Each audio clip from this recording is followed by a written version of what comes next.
Yo, welcome back. This is Newsfile. It's your most authoritative news analysis show.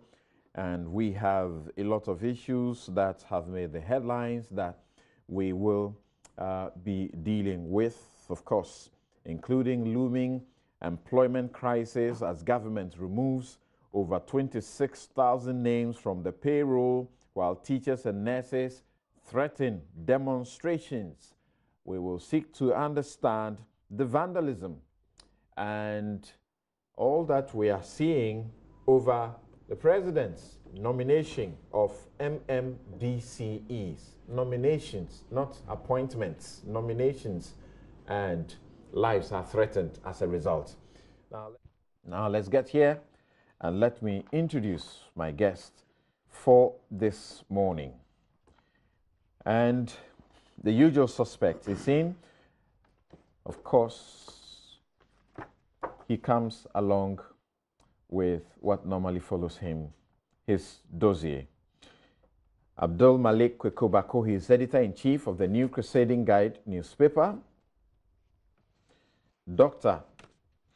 Seidu Alidu, he is senior lecturer, Department of Political Science of the University of Ghana. Alexander Kwamina Afenyo Marking, he is MP Efutu and he's member Public Accounts Committee, the Defense and Interior Committees of Parliament. If you follow the Public Accounts Committee, you would have heard him ask some really very kniving questions and getting disappointed at the answers that came, particularly from the Bank of Ghana. Also in the studio is Victor Kojoga Adaudu.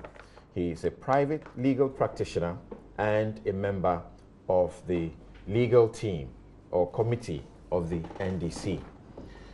Gentlemen, good morning and welcome to the show. It's a pleasure. Great, great to have you. And I have said earlier that I'm excited that Mr. Afenyo Markins is here when we get to the issue of IOCO and how it is dealing with matters of tax, because this is one of the areas where you can say that among the lawyers in this country, he has an expertise that may be unparalleled. They don't like him at IOCO too much because he gives them too much trouble in court. All right, so Good morning. we are starting first with looking at the matters that has come up as far as the NACOP is concerned. As you are aware, we are told that 10 bags which contain what is supposed and concealed to have been rice, and which tests conducted preliminarily suggest was supposed to be cocaine worth $30 million, has gone missing. Sounds like a familiar story, but the story is being disputed that it is not true that they were actually what they were. The dispute or the contradictions coming from the officials actually seem to contradict their own documents. So we'll get to that first and see how that pans out. We'll move to the other issues as well. Now, I would like to start on this note with Mr. Afenyo Markins. The story, as we have been introduced to by the Finder newspaper, is the Finder newspaper that broke the story. What is your analysis of that story, particularly keeping in mind what the Customs Service has had to say? Well, let me say a good morning to you, Samson. This morning and on this occasion only, I bring you hearty and fraternal greetings from my brothers Eric Chum and Anabuachi. Anabuachi, my very good friend. Yes, they bring you hearty and fraternal greetings. Thank you. They tell me to inform the noble members of the Kokomemle elite that they are following this program closely, and they look forward to an advancement to the east. That is the greetings. Thank you. Thank you very much, and good morning. And good morning to Eric Chum, and good morning to Nana B, way back from Kumasi. Council, first of all, I think that it's good to get some of this information out, especially when it's coming from some credible newspapers or coming through the media. But at the same time, some of these things ought to be properly verified and supported with evidence. We cannot be speculative when it comes to issues of such magnitude. Cocaine, $30 million worth of cocaine missing. I have read in the papers an official statement from Customs that there is no such thing. So as far as I'm concerned, it is not enough to proceed on such allegation. However, if the paper or any other source has some other information, it is important that such information is brought out. We know how such matters are dealt with. It's given political color that, oh, is this party in power and all that. So it's a very serious matter. And I would want to leave it there at the point where Customs has come out to say that there is no such thing.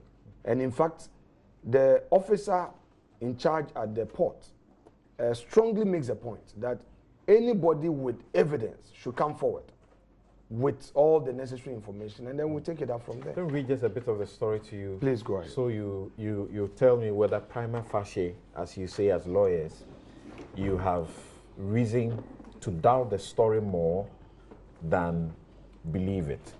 The finder says that the finder can report that 10 bags of suspected cocaine, each weighing 20 kilograms, that's 500 kilograms in all, hidden in a consignment of rice with an estimated street value of about 30 million, has vanished from the Tema port under mysterious circumstances. According to their sources, a ship carrying some containers with cocaine on board arrived in the Tema port in December 2016, but the suspected cocaine vanished before February 23, 2017, when all stakeholders conducted compulsory tests on the container. It is learnt, this is important, that K9 dogs, which are specially trained to detect cocaine, confirmed traces of cocaine in the said container, while UK's Operation Westbridge, we're so familiar with, also conducted sampling by the use of itemizers, which also confirmed traces of cocaine. The finder further learned that separate investigations conducted on the suspected missing cocaine by the Bureau of National Investigations, BNI, Narcotics Control Board, NACOB, and Customs have been submitted to the Interior Minister and the Attorney General's office. 5 containers for scanning, where it talks about the containers that were scanned later on. And let me read just this portion of it. The sources at NACOB said on December 7, 2016, one Felicia Weku wrote letters to other stakeholders, but Customs received their letters on December 8, 2016. According to the investigations, for over 2 months, the importer did not show up to clear the rice.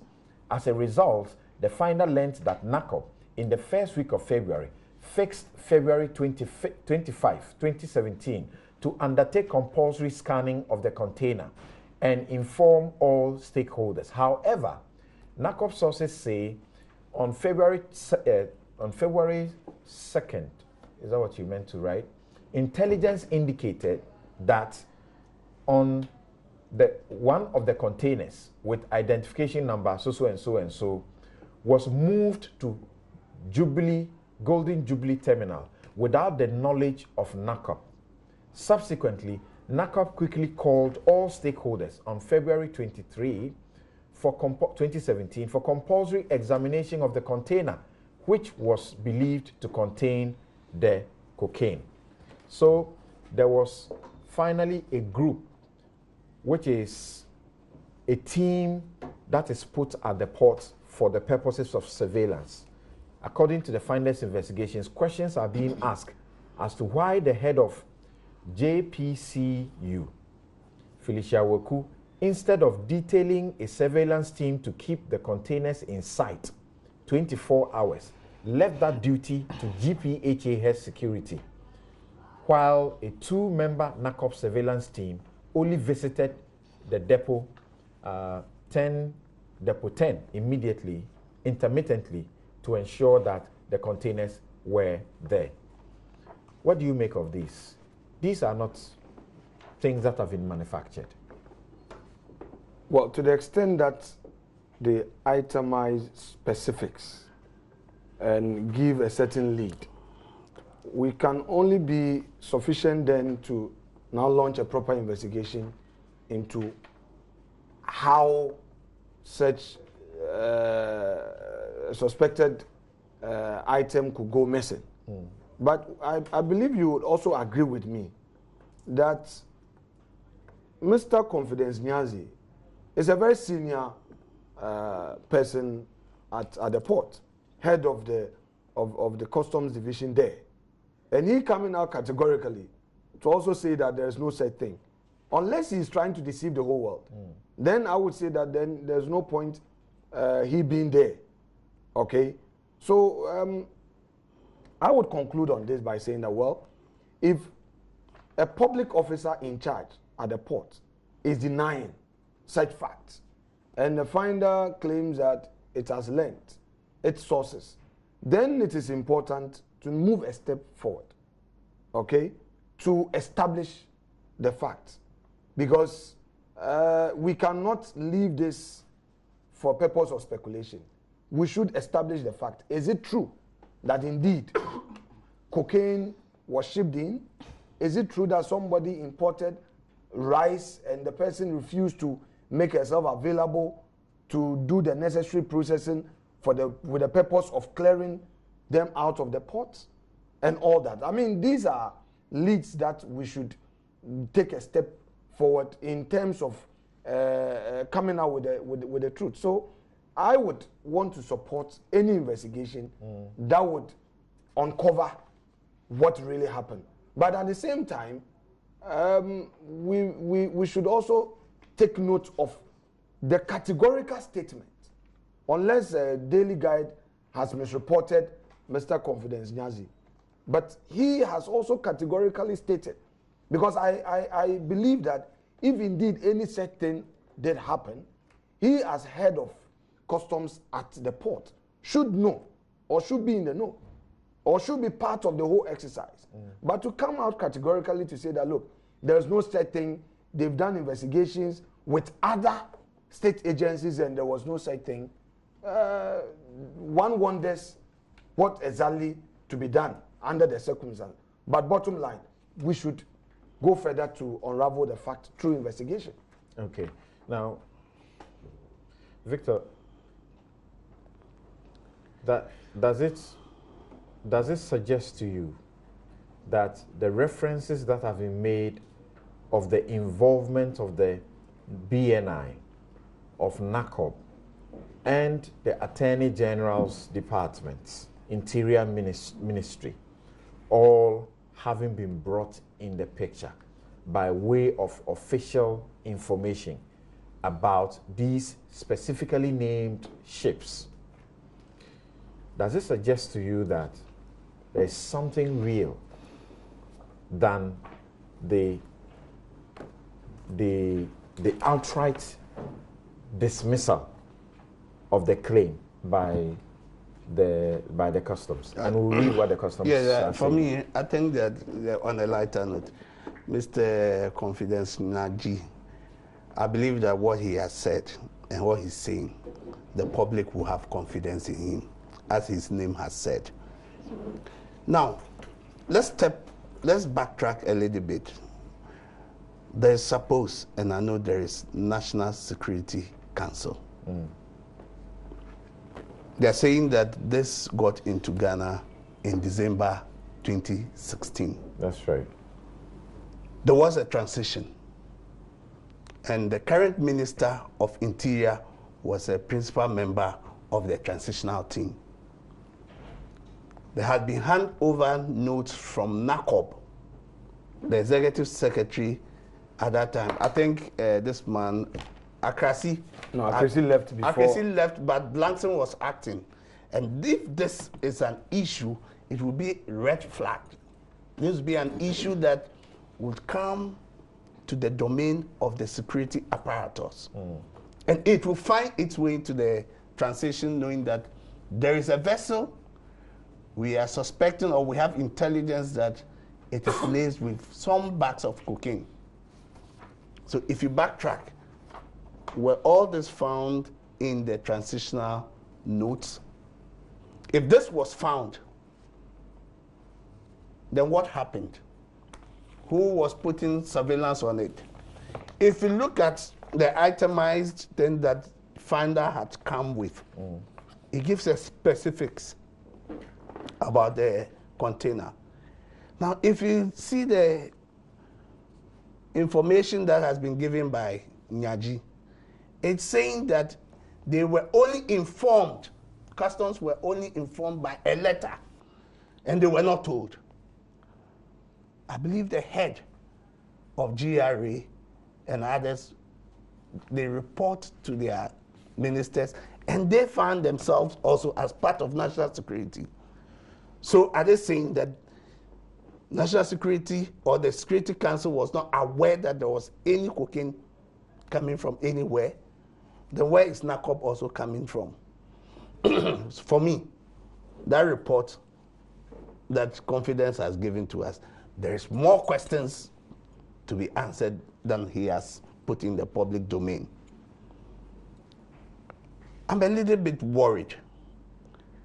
And as my very good friend Markins has said, why are you adding S to my name? Oh, people keep adding S. Markin. Yes, that's my name. Yes. But why are you adding S? When issues of this nature come, people always want to give it a political slant, and the substance of the matter is lost. The reason why I'm a little bit worried with this matter is that the people at the helm of our security also found themselves at the time that there were issues with cocaine. Only got to know some of the issues when we had the WikiLeaks. You know, it will be a little bit unfortunate that they might not know anything, but because they are the helm of affairs today, and if you play back, you see when the West Bridge issues came up, you see when the 77 parcel and other things came, and you find some of these people still at the helm of affairs today, and this issue coming. It's a worrying development. Okay, so you do this for me. You hold on briefly, and let's speak to Mr. Confidence Nyaji, who is the Assistant Commissioner in charge of Customs at the Tema Port. Good morning. Thank you for joining us on Newsfile, sir. Good morning. Good to have you. Now, you have an outright, denial of the report as put out by the Finder newspaper. Is that correct? Can we say that I stated a fact from the customs perspective? I'm saying that what is available to us, I will make available to everybody. Okay. I start the story. First and foremost, throughout the history of customs, no intelligence information in relation to narcotic drugs had ever been given to customs, and we failed in making arrests. No narcotic arrests had ever been made in customs which could not be accounted for. I want that to be on record. Secondly, I personally was involved in narcotic arrests during my career as a customs officer.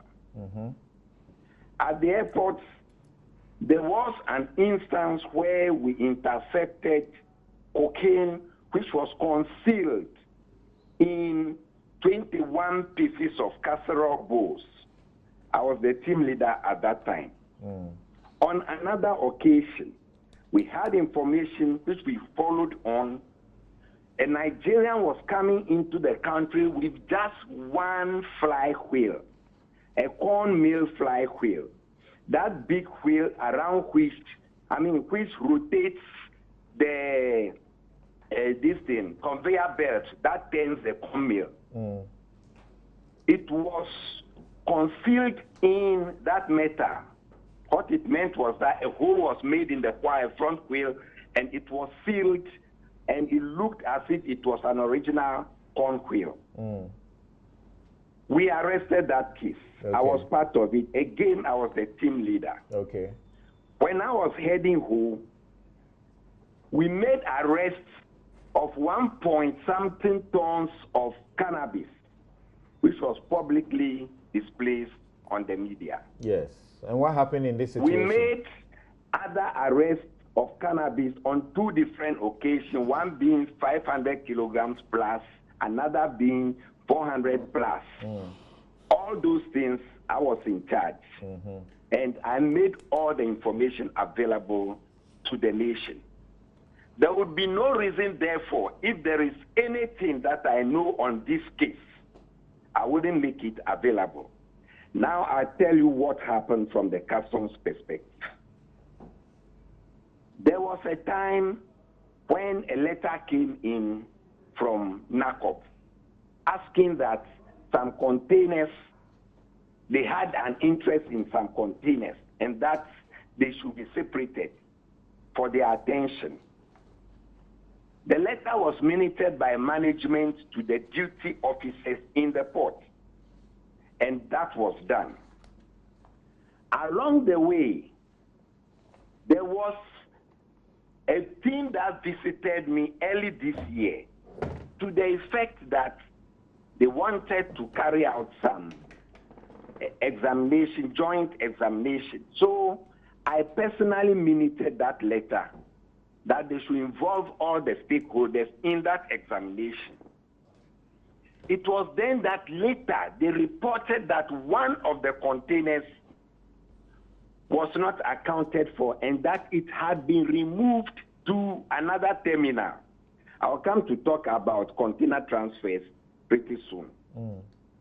Then they went forward to say that they had done their inspection using their dogs, sniffer dogs, and they had found traces of some narcotic drugs. That is what they said. They also said that they had used an instrument to inspect the container, and this also revealed to them that there had been substance of narcotic drugs over there. But they never gave any information that they had seen any narcotic drug. All the information they gave was that there had been some narcotic drugs which was contained in that container. And that was at the later stages of the process. When this information came to them, they never shared any information with customs. Now, when it comes to the interest in what goes on in the port, there are many groups. We have the BNI, we have the National Security, we have Food and Drug Board, we have a NACOB represented by JPCU, we have Energy Commission, we have so many. At any time that they take an interest in a particular consignment, we try to cooperate with them as customs, and we do joint examinations together. On this particular occasion, nobody told anybody that we have suspicion of these substances being carried in any container. And over the years, the JPCU or NACOP had shown interest in all kinds of things, cars, general goods, and so on and so forth. Well, they have their sources of information. So when they say they are interested in a particular container, We just wait until they are ready to do examination. Then we put a team together and they do a joint examination. But at any given time, we are given information relating to narcotics. The attention is different. We immediately secure it. We put men to ensure that nobody gets access to those things. But when you don't give information and you make it look so general, we have a situation where we are very much understaffed. And requests come from all kinds of institutions. And for that matter, we cannot spread our men at all times. All right. Now, can I ask this question? You spoke about... Can I finish with my narration? I'm yes, sure that part of the questions confuse the trend of my thoughts. Part of the questions may elicit some of the answers. Would you allow me to come finish and then you ask the questions you have for me? Okay, I hope you will finish quickly. I think that is what I'll request for. Okay, go ahead. This is an important issue. So when something like that happens and you don't disclose information, and there is something that happens along the way, then we are all interested in investigating to establish what exactly happened. So when we got the information, we set our investigating team. Even then, the narco people preferred to do their investigation alone. The BNI was involved. They also carried out their investigation.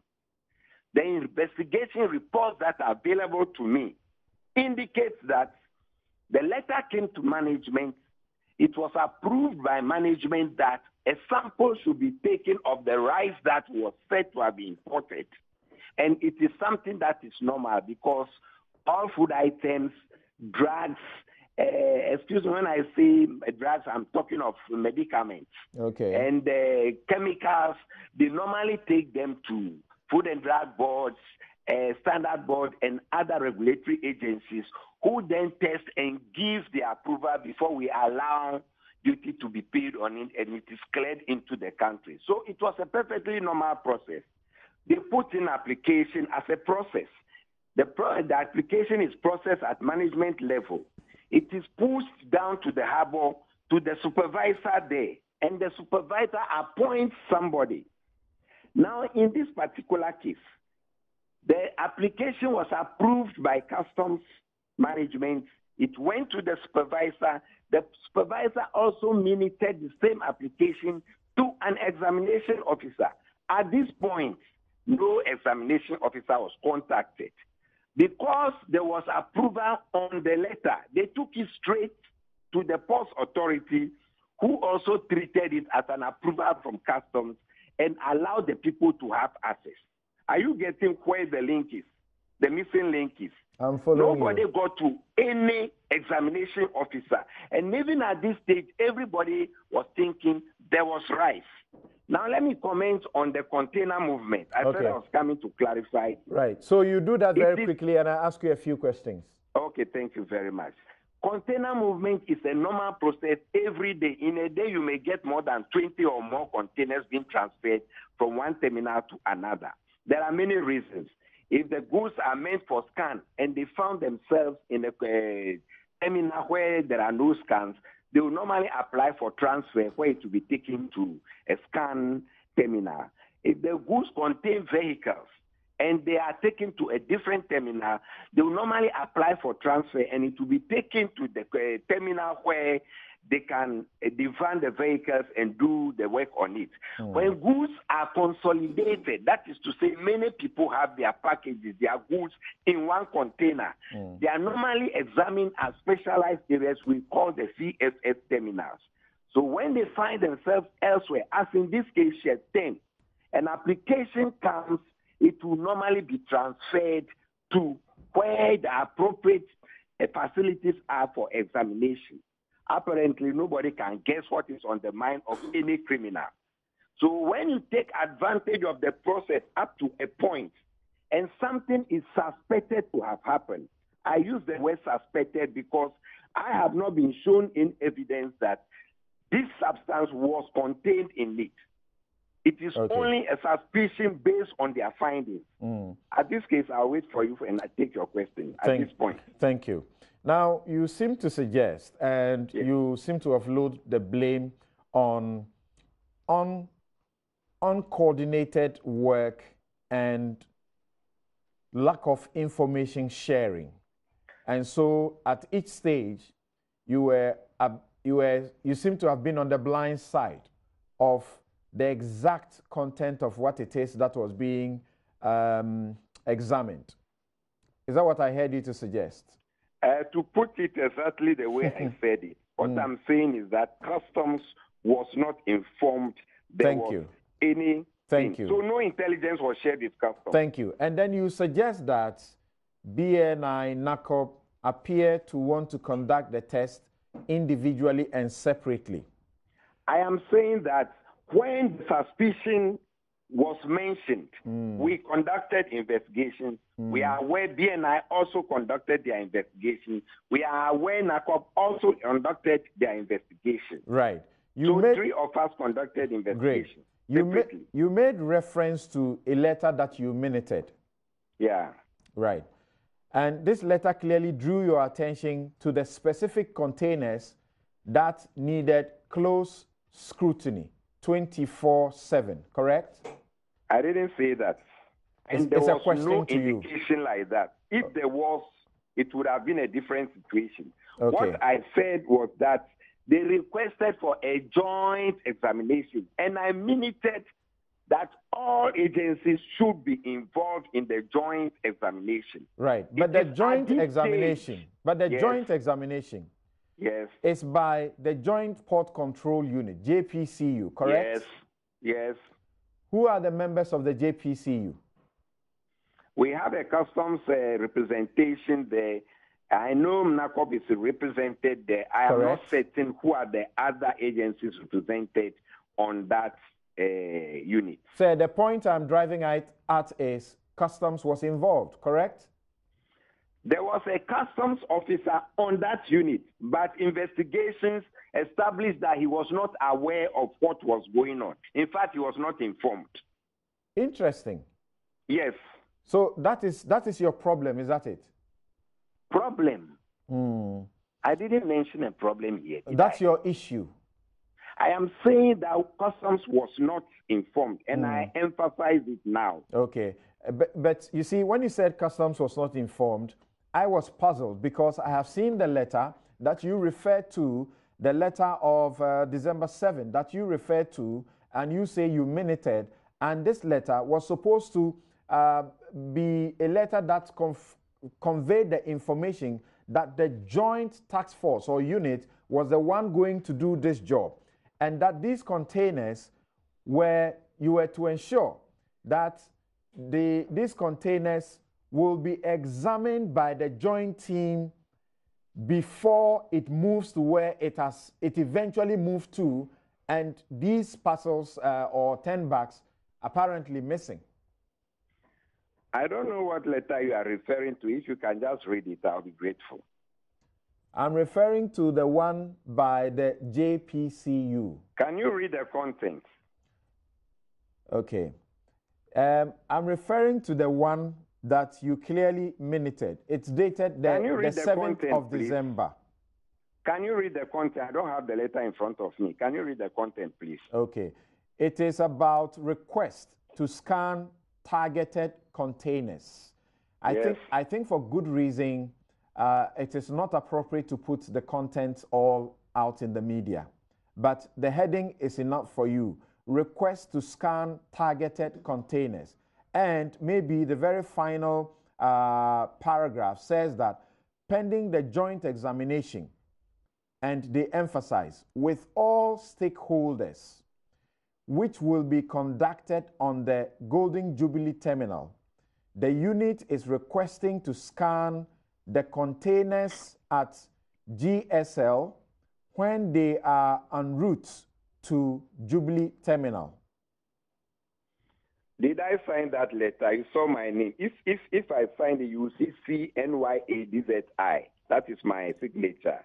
And if you saw it, you will see the comment I made that it should be jointly examined by all concerned stakeholders. If you saw the letter, that is what I signed. You would see that on it. But that's what the Was letter. that the one you are referring to? Sorry, but that's what the letter already says, that it will be joint and all stakeholders will be involved. You are saying now. If I sign that letter, then that is what you will see on it. Sorry. But if you don't see that on it, I didn't sign that letter. I want to establish. Okay. Just this little clarity, that even though this letter says that the examination ought to be conducted jointly by all stakeholders, you are saying the customs officer, who is supposed to be a member of this joint task force, was excluded in the examination. I said that the information, maybe you are confusing things together.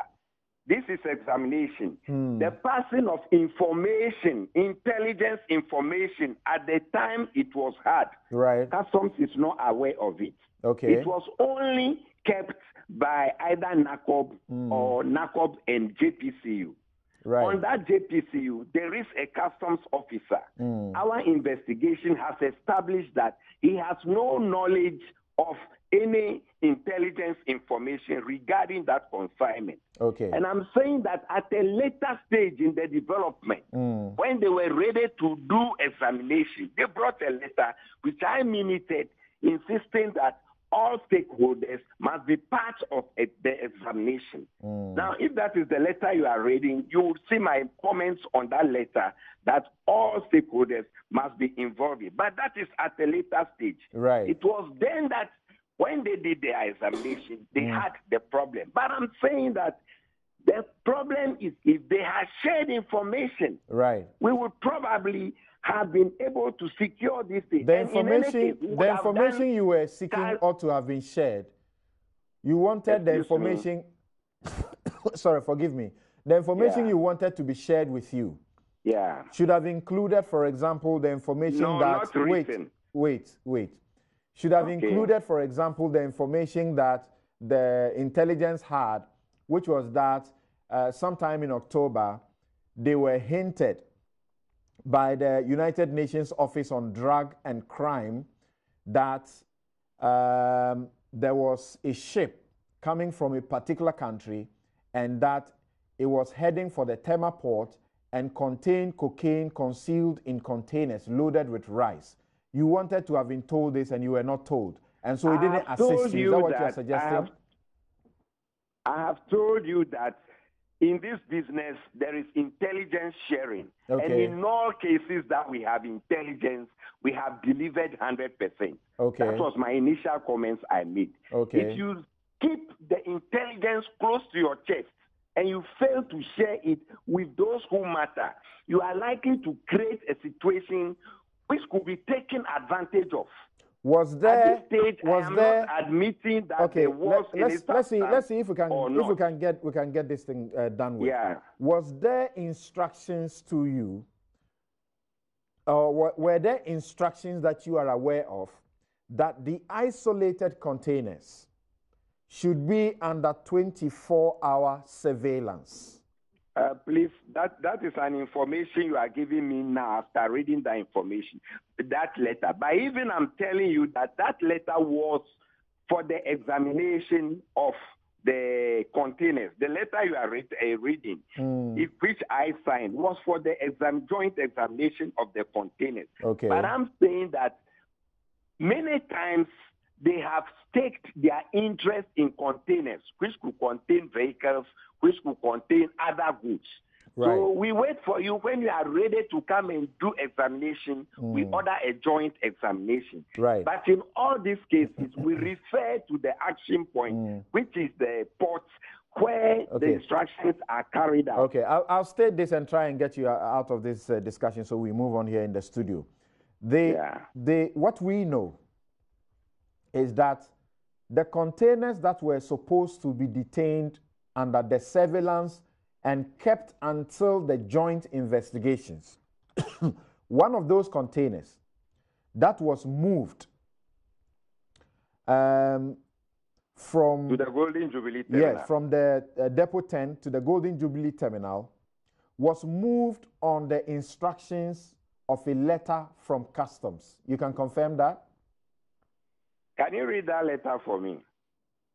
I'm referring to you that this is what I know happened. Can you confirm that? Can you read that letter? Or you don't have that letter? If you don't have the letter, I'll tell you what happened. Was it under your instructions that the container be moved from Depot 10 to the Jubilee terminal? Please. Now listen to me. I'll repeat what I said again. I said in every day, there are many applications relating to container movement. It is a normal work schedule. Anybody can apply. But targeted containers are an exception. Are you listening or you don't want to listen? Targeted containers are an exception, correct? My brother, even now as you are here, tell me the container number without looking on that paper. You realize you can't say it. Yes, because that's not my job. Because I'm telling you that we work on many documents a day. Nobody keeps things in the mind. No, it's your job. You should know which container ought to move and not to move. It's your job. You should know which container has been specifically instructed to be detained. I think you have to leave my job for me. You cannot define my job for me because you don't know how we do it. No, you are asking me if I have been able to memorize the container numbers. Allow me to explain to you. I won't do that, but I expect that you should be able to get closer to that. You know what? Yes. The whole thing is based on assumption and speculation. That is what you are doing right now.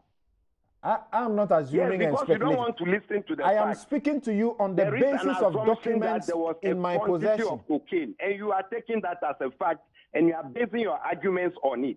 If you want to listen, I'll tell you from customs perspective, we have also carried out our investigation, and I want to stick to what we know. Okay. But if you are bringing speculations into this, first and foremost, I endorse the call for independent investigation. Okay. I'll be the first person to endorse it. That the truth may be established. Okay. But if you are proceeding on assumptions and speculations, I think that's the wrong tangent to take. And I'm telling you what I know from the please office where I sit. Respectfully, don't repeat that.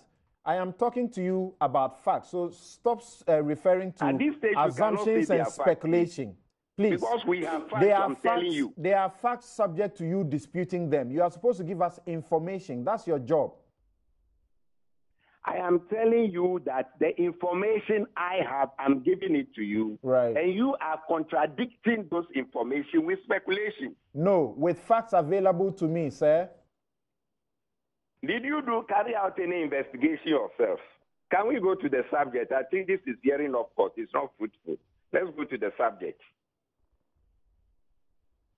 Did you order or did you instruct for the targeted container to be moved from Depot 10 to the Jubilee terminal? I tell you again that when they apply for container transfer, there are many reasons. One of the reasons, I've given you the reasons already. If there was a letter, a request like that, it could be approved, and it is a normal work practice. Because at that time, the person approving it will not even know what type of container he's approving. Okay. Are you getting the point? Okay. If you understand the operational environment, you will get it. Yes, I hear what you are saying. I hear what you are saying. Yes, but it is difficult for me. It is difficult for me to appreciate. It is difficult for me to appreciate that a customs official who is supposed to know the correct specification of a container will say you are approving the removal or movement of a container you are unaware, you do not know could be the A or B. You don't even know the work we do. Let me explain to you. Until you make a declaration into our system, we don't have any information on the container. Okay. You apply that your container has been wrongly deposited at the terminal. So you want to locate it to the right terminal. We minute this thing to the people who are there, who will then supervise the removal from one terminal to another. Okay. It is different from saying that Customs instructed that this should be removed. Customs never did that. An application was processed through the normal process, and then it was sent to somewhere. So you can continue from there. Okay. So as far as you are concerned, to let go of you, as far as you are concerned, this is a wild goose chase. There was never any, suspected cocaine. And so we should treat the reports with the contempt that it deserves and we move on with our lives. Is that the case? I think those are your words. I said this is a speculation. I didn't see any substance in any container. None of my officers saw it. I don't know if anybody saw it. If they did, they didn't disclose that fact to me. I see. You never received NACOP and the BNI letters. That clearly told you that these were targets and ought to be kept under 24 surveillance and not moved until the joint inspection. And now the joint inspection was done belatedly after the container had been moved. And when it was done, that is where we are told the revelation came out that the particular substance suspected had been removed. Were you listening to me when I was talking? Because it is obvious that the same things are recurring even after I explain them. I will explain again. I'm saying that there are normal processes which passes through us every single day. And it is not a one-off case. Okay. They are in their numbers, so nobody can memorize a container number at any given time.